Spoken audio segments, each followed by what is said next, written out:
The fog rolled in thick that morning, curling low over the quiet town of Clearwater like a woolen blanket pulled tight across its shoulders. Main Street stood still. The clink of dishes from Rosie's cafe fell silent, as if even the silverware held its breath.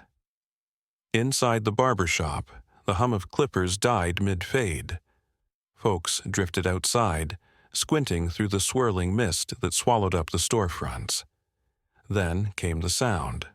Soft at first, the rhythmic clop of hooves on pavement, echoing like ghostly heartbeats in the fog. No one spoke. No one dared. From the veil of gray emerged 6 horses, massive and gleaming, moving as one. No saddles, no reins. Their hooves struck in unison, their breathing calm and sure. And right in the center, as if carved out of a dream, rode a little girl. She couldn't have been more than 6 years old. Savannah Grace Carter. A small thing with a low ponytail and hand-knitted sweater too big for her frame. She held no rope, no whip, no bit. Just soft whistles and gentle hand gestures, and somehow those mighty horses obeyed her every move. "Is that?" someone whispered. "Who's in charge of them horses?" "That's the Carter girl, the quiet one." "The one that don't speak?" "She's got 'em trained like a drill team." The horses continued down the center of Main Street, hooves clicking in perfect rhythm, mist parting in reverence around them. Savannah's eyes didn't dart. They remained fixed ahead, serious, calm, like she belonged to the silence, like she commanded it. From the sidewalk, an older woman clutched her shawl tighter. Helen McDowell, retired elementary school teacher, sharp-eyed, upright, never missed Sunday service. Her brows furrowed beneath her gray bangs. "This isn't right," she murmured. "This is dangerous. That child shouldn't be out there alone like that." But Savannah wasn't alone. The horses surrounded her like sentinels, especially the lead stallion, a black beauty named Blaze with eyes that seemed to calculate every shadow in the fog. As they disappeared toward the edge of town, the whispers rose like a tide. That night, the town buzzed. In Rosie's cafe, coffee steamed and theories brewed hotter. At the feed store, old-timers argued whether it was real horsemanship or some kind of miracle. On Main Street, kids reenacted the scene with broomsticks and cardboard boxes. But behind closed doors, in the weathered ranch house on the edge of town, Savannah sat on the living room floor beside a pile of worn leather notebooks. She turned each page carefully, tracing diagrams and words with the reverence of someone reading a sacred text. They were her father's training journals, left behind after the crash. The same crash that took both him and her mother. A runaway wagon, a narrow cliffside, a twist of fate. Savannah had survived, barely. Now she lived with her grandparents, Hank and Rosie Carter. Hank had been a rodeo man once, tough as nails, faster with a lasso than most could blink. Now his hands trembled when he tried to button a shirt. His heart, the doctor said, was a fragile thing, like glass. Rosie, once the queen of the local quilting fair, now walked with stiff steps and swollen joints. Savannah didn't speak anymore. Not since the funeral. Not since the last echo of her mother's laugh disappeared into the canyon wind. But every morning before sunrise, while the rest of the house slept, she crept out to the barn. And in the hush of dawn, she trained. The horses had belonged to her parents. Once performers in a traveling horsemanship act, they were legends in their own right. Most folks in Clearwater thought they'd been sold off or sent to pasture. But Savannah had kept them, fed them, studied them, earned their trust. She'd memorized every page of those journals, every signal, every method. It wasn't just discipline, it was survival. It gave her a voice when her own had gone missing. That foggy morning on Main Street. It wasn't a performance, it was a message. She needed the town to see, to remember. Not just her parents, but the horses, the bond, the unspoken magic. But not everyone saw it that way. Helen McDowell sat at her kitchen table, her tea cold, her jaw clenched. She scribbled a letter, no, a complaint, to the town council. She'd spent 30 years teaching children safety, structure, and discipline. Letting a 6-year-old lead 6 unbridled horses through town. That was madness. She signed the letter with a sharp, decisive stroke. Something needs to be done, she muttered to herself, before it's too late. Outside, the wind picked up, rattling the porch swing against the siding. The town had been stirred. The silence broken. And Savannah? She was already back in the barn, brushing Blaze's mane, her fingers moving slow and gentle as the early morning light spilled through the cracks in the wood. The stallion nuzzled her shoulder, and though she didn't say a word, the connection between them spoke volumes. She didn't need to talk. The horses listened, and tomorrow they'd ride again. The next morning, the fog was gone, but the stir it left behind had only just begun. Savannah Grace Carter rode through Main Street again, her posture poised, small hands guiding Blaze with nothing more than soft gestures and the occasional whistle. The other 5 horses followed behind, as if drawn to her by invisible strings. It was quieter this time, not because people weren't watching, but because now they knew she would come. Children pressed their faces to classroom windows. Shopkeepers peeked from behind half-open doors. Some smiled, some frowned. All whispered, "She's back again. I heard she trained those horses herself. She don't speak, you know, not since the accident. Lord, it gives me chills, like watching something sacred." At the edge of Main Street stood the little bakery called Trot and Treat, known for its maple scones and gossipy regulars. That morning, a small bundle of carrots lay neatly in front of the door, not forgotten, not accidental, a quiet offering. Savannah saw it. She didn't break pace, but she did nod once, eyes soft in silent thanks. Inside, Olivia Grant, the baker, watched with misty eyes. Her mama used to bring her in every Saturday, she murmured to a customer.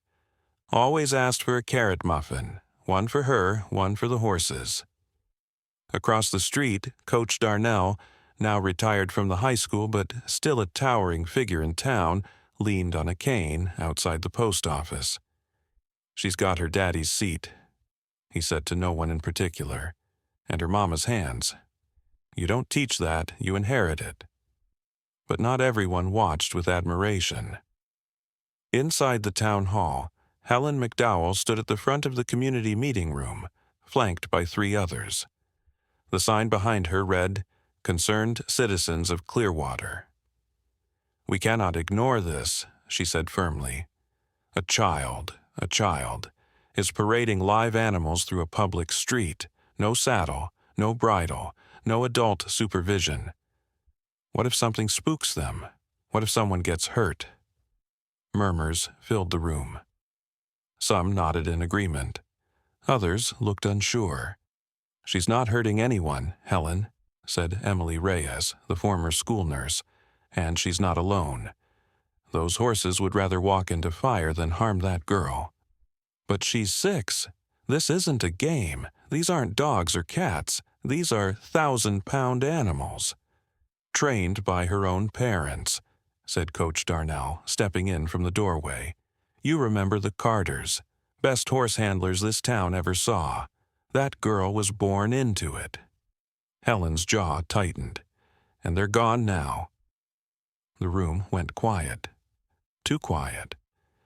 In the corner sat Sheriff Ben Foster, arms folded, listening. He hadn't spoken yet, but his eyes never left Helen's face. He'd been watching Savannah for weeks, waiting for something to go wrong. But instead, what he'd seen was precision. Calm, control. something even most grown ranchers couldn't pull off. Still, complaints were piling up.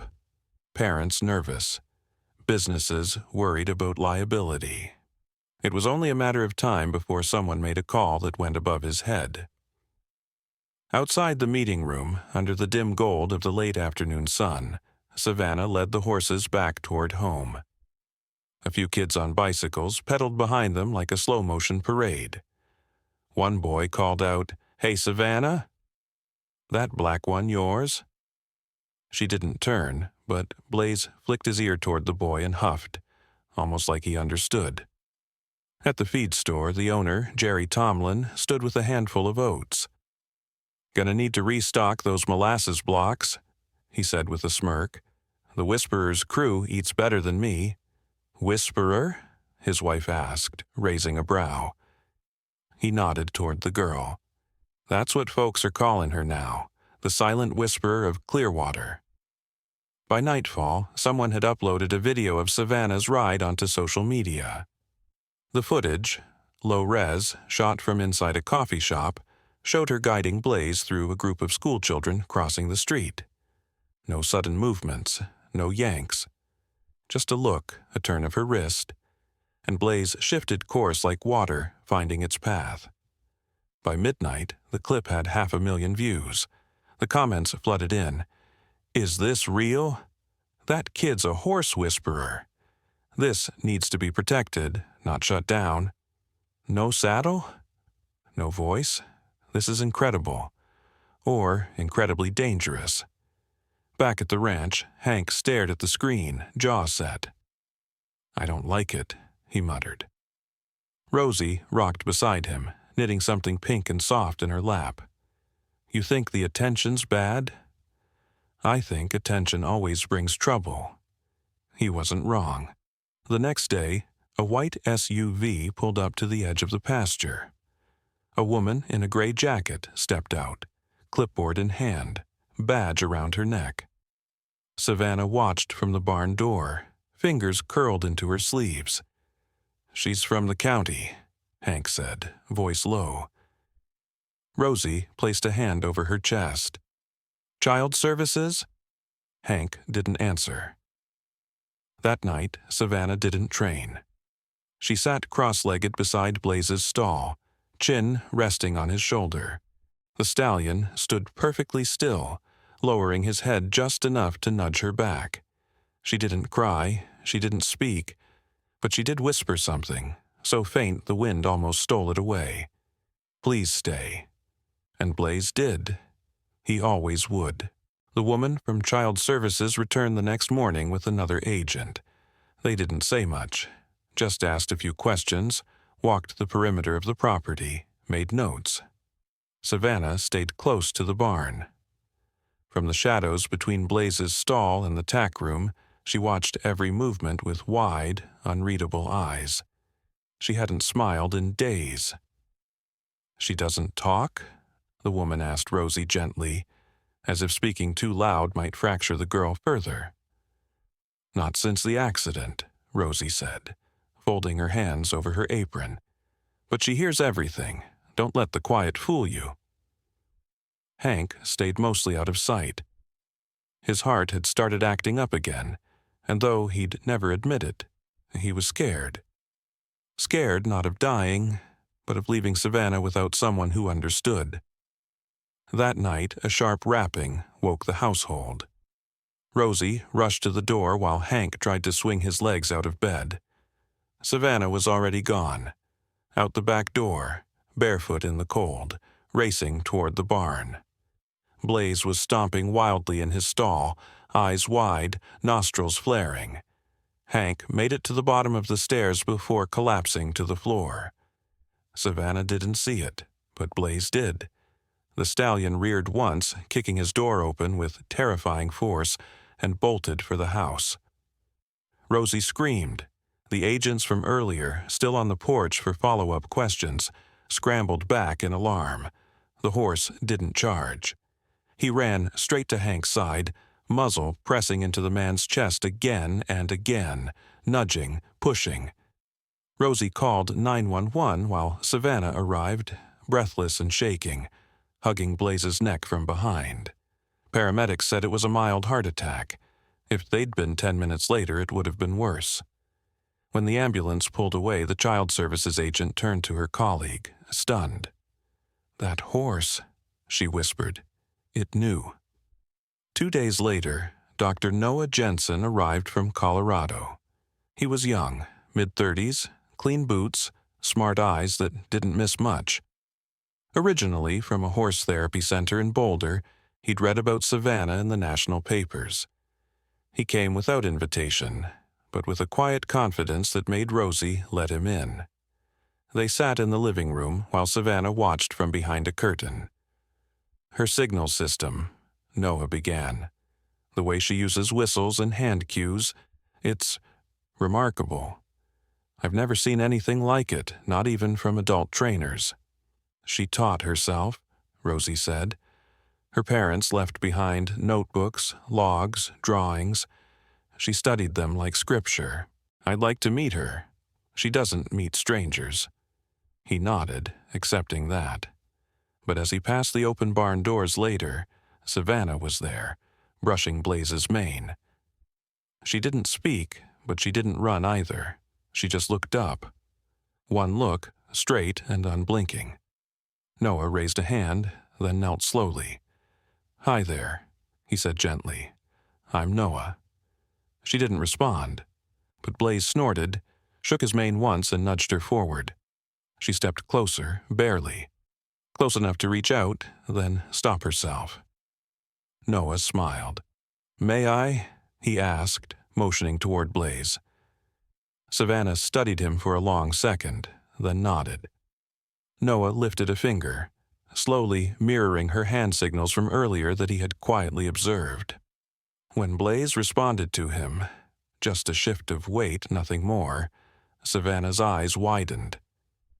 She looked up at Noah, then pointed to her own chest. "Mine." Her lips didn't move, but her expression was fierce. "I know," Noah said. "I'm just visiting."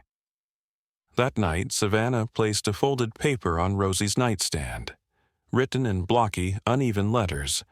"Please don't let them take Blaze. He keeps the fire away at night." Rosie clutched the note like a sacred artifact. She knew what it meant. Savannah still had nightmares, the same ones she'd had since the wreck. Flames, screaming, overturned wheels. But Blaze, he was the calm, the protector. And the proof came in even stronger the following morning. Noah had requested security footage from Clearwater Park, where Hank had taken Savannah every weekend before the accident. On a hunch, he scanned through a specific date, one shortly after the funeral. The footage was grainy, but there she was, Savannah, wandering too close to the duck pond's edge, slipping, falling in. And then, a streak of black, Blaze, charging through the gate, past the hedges, into the water without hesitation. He hauled her out by the collar of her coat, holding her above the surface until Hank reached them. No one had seen it before. No one had known. When Noah played the video at the town council meeting later that week, even Helen McDowell stood silent. The gasps came in waves. Coach Darnell had to sit down. Emily Reyes wept. Sheriff Foster clenched his jaw, blinking faster than he wanted. "She should have drowned," someone whispered. "But she didn't," said Noah, because he knew. That night, Savannah slept curled up in the hay beside Blaze, and for the first time in weeks her breath came easy. But shadows still lingered. Not everyone was ready to let it go. Rumors twisted like wind through the town. Lawsuits were being whispered, safety boards stirred. And Helen McDowell? She couldn't sleep at all, because the image in her mind wasn't the pond. It was a flash of headlights, a scream, and the bottle of sherry in her coat pocket. By 8 a.m., the courthouse was packed tighter than a hayloft in winter. People from every corner of Clearwater, ranch hands, baristas, retirees, middle schoolers still in their hoodies, lined the wooden benches. Even Old Man Crawley showed up, claiming he ain't missed a public reckoning since '79. Outside, fog clung to the hills, but the sun had begun to burn through. In the gravel lot beside the courthouse, Blaze stood quietly inside a temporary pen, ears twitching at the morning wind. Sheriff Ben Foster had made the call, against regulation, sure, but in his words, "They're family. Family deserves to wait together." Inside, Savannah sat beside Rosie, her small hands folded tight in her lap. Her boots barely touched the floor. She wore a navy blue dress with tiny horses stitched along the hem. Her braid was tight, her posture still, but her eyes searched every face in the room, as if measuring who was with her and who was not. Hank sat 2 rows back, hat clutched in his calloused hands, heart thudding like a bass drum. The boy beside him, Eli from the feed store, had skipped school just to be there. Across the aisle, Helen McDowell sat flanked by her lawyer, Calvin Danner. Danner was all gelled hair, pinstriped suit, and big city attitude. He looked like he'd walked out of a courtroom drama. Helen, for her part, looked smaller than she had in months. Her face was pale, but her jaw still locked tight. Judge Marjorie Ramos took her seat and called order. The gavel echoed like a gunshot. Danner rose smoothly. "Your Honor, we are requesting the immediate and permanent removal of the horse named Blaze from Miss Savannah Carter's custody, on grounds of endangerment and psychological instability." A ripple of gasps broke out. Danner continued, undeterred. "This is not about emotion. This is about safety. A mute 6-year-old child handling a powerful, untrained horse in public? It's a miracle no one's been hurt, yet." Judge Ramos looked unimpressed. "Do you have proof of misconduct or aggression?" Danner smiled faintly. "Yesterday, the horse reared at a cyclist near Willow Creek Park. It's only a matter of time." Before the judge could respond, Dr. Noah Jensen stood. "May I present evidence, Your Honor?" With a nod, Jensen approached, connecting his laptop to the screen. A grainy video began playing, footage from the town park security cameras. Savannah, tiny in the frame, was leaning too far over the pond's edge. Her boot slipped. In the next second, she was gone, into the dark water. Seconds later, Blaze surged into frame. No hesitation.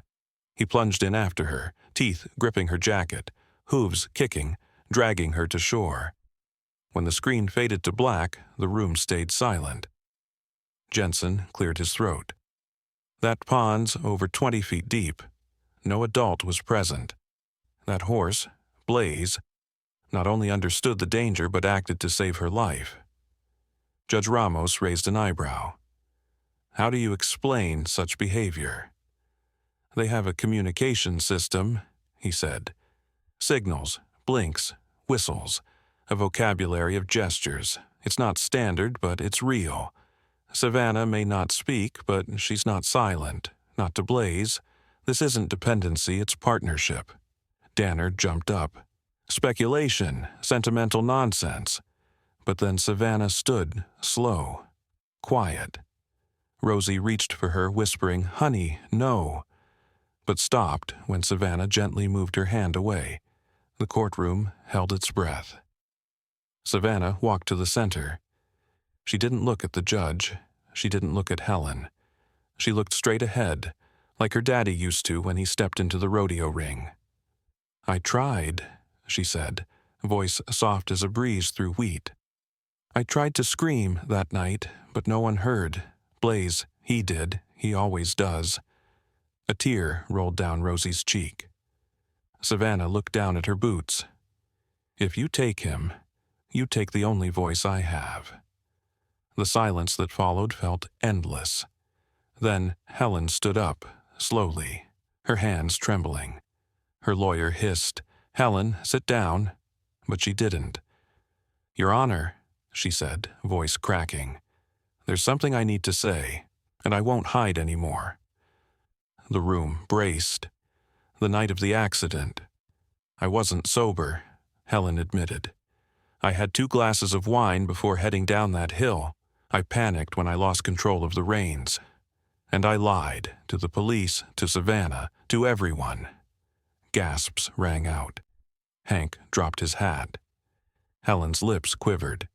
I told myself I was protecting the child, that I had to get her to safety, but I wasn't trying to save her. I was trying to save myself.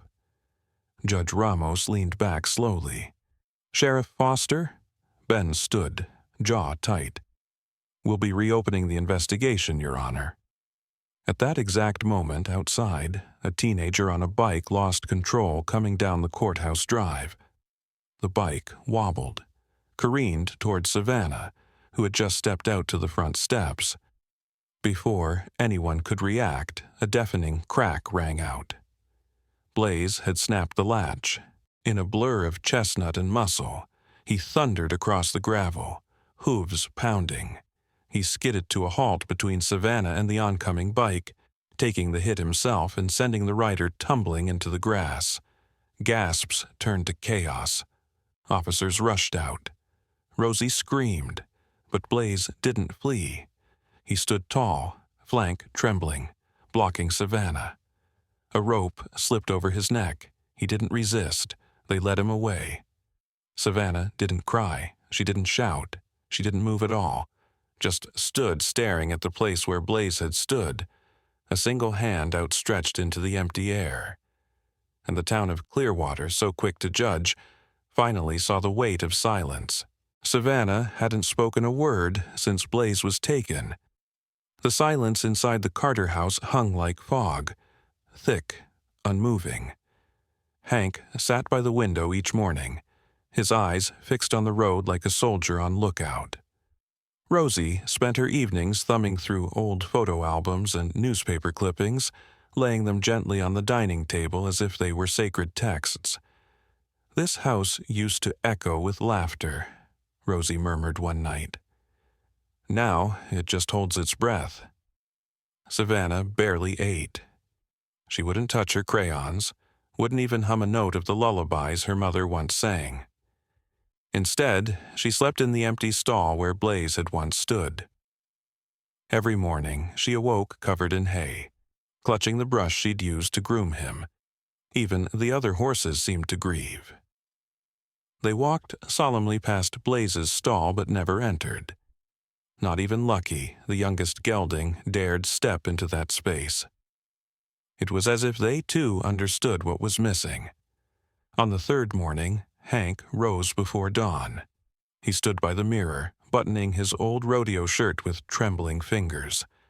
"No more waiting," he whispered to Rosie. "We're bringing him home." Rosie glanced up from her rocking chair, her hands wrapped in a quilt she hadn't touched since Savannah's parents died. "You sure your heart can take this, Hank?" "For that girl," he said, voice rough, "I'll borrow time if I have to." They drove into town, Savannah silent in the back seat. Her hands clutched a folded piece of paper. Sheriff Foster was outside the station, pushing a stalled pickup with a young man. He wiped the sweat from his brow as Hank approached. "You come to cuss me out?" he asked, not unkindly. "No," Hank said. "We're here for justice." Inside the office, Savannah slid the paper across the desk. Foster unfolded it carefully. In her uneven handwriting, it read, "If Blaze is dangerous, then I am too, because we speak the same language. Please, let me see him one more time." Foster's eyes softened. He set the paper down and leaned back. "You're not the only ones pulling for him," he said. "Dr. Jensen's filed an appeal, but there's someone else you ought to speak to." Hank frowned. "Who?" "Helen McDowell." Rosie's eyebrows shot up. "The same woman who started this whole thing." "She's not who she was a week ago," Foster said. They drove out to McDowell's ranch. To Hank's surprise, she answered the door before they could knock. Her eyes were red-rimmed, her posture stooped, like someone carrying too much shame. "I was driving that buggy," she said without preamble. "The night they died, I never meant to hide it. I didn't know how to make it right." Hank's face tightened. "You could have come forward." "I thought staying silent was mercy," she whispered. "But when I saw that girl in the arena, standing beside that horse, I realized I'd stolen something sacred from her." Rosie asked gently, "So what now?" "I've written a full confession," Helen said. "Sent it to the board. I'm testifying at Blaze's hearing and recommending his release." Back in town, word traveled fast. Coach Darnell, Savannah's old gym teacher, organized a rally. Children lined the courthouse steps holding handmade signs. "Let her speak through Blaze, and she's still here." Local shops offered discounts to anyone who donated to Savannah's appeal. Even the mayor showed up to shake Hank's hand. That weekend, Clearwater hosted its first Equine Compassion Day. Booths lined Main Street. Dr. Jensen gave live demonstrations with the therapy horses. Rosie set up a tribute table of Savannah's parents, their riding ribbons, and a framed photo of her mother laughing mid-canter. Hank sat beneath the shade, telling wide-eyed kids about Blaze, his bravery, his loyalty, and the way he protected Savannah like a soldier on duty. At the center of the event was an empty corral. Savannah stood beside it, nervously twisting her fingers. She hadn't spoken all day, hadn't even smiled. Then the trailer pulled up. The entire street fell into silence as the ramp lowered. Blaze stepped out slowly, ears forward, nostrils flaring as if scenting her from the crowd. When he saw her, he paused, then walked, each step deliberate, until his muzzle touched her forehead. Savannah closed her eyes. "Home," she whispered. And just like that, the storm broke. The crowd erupted in cheers. Rosie wiped her eyes. Even Hank cracked a rare smile. Later, Helen McDowell approached Savannah with a small, leather-bound book. "It was your mother's journal," she said softly. "I didn't think I had the right to return it, but I think she'd want you to have it." Savannah opened the book. There were sketches of horses, notes about training, and a passage circled in red. "If ever I cannot speak to my daughter, let my horses finish the sentence." Weeks passed. Savannah's program, Bridging Hearts, began in earnest. Children with autism, anxiety, and trauma came from nearby counties. Some spoke, some didn't, but all found peace among the horses. Savannah, now 8, stood at the town council podium the next spring. Her voice was steady. "Horses don't just carry people," she said. "Sometimes they carry the parts we've lost, the parts that need healing."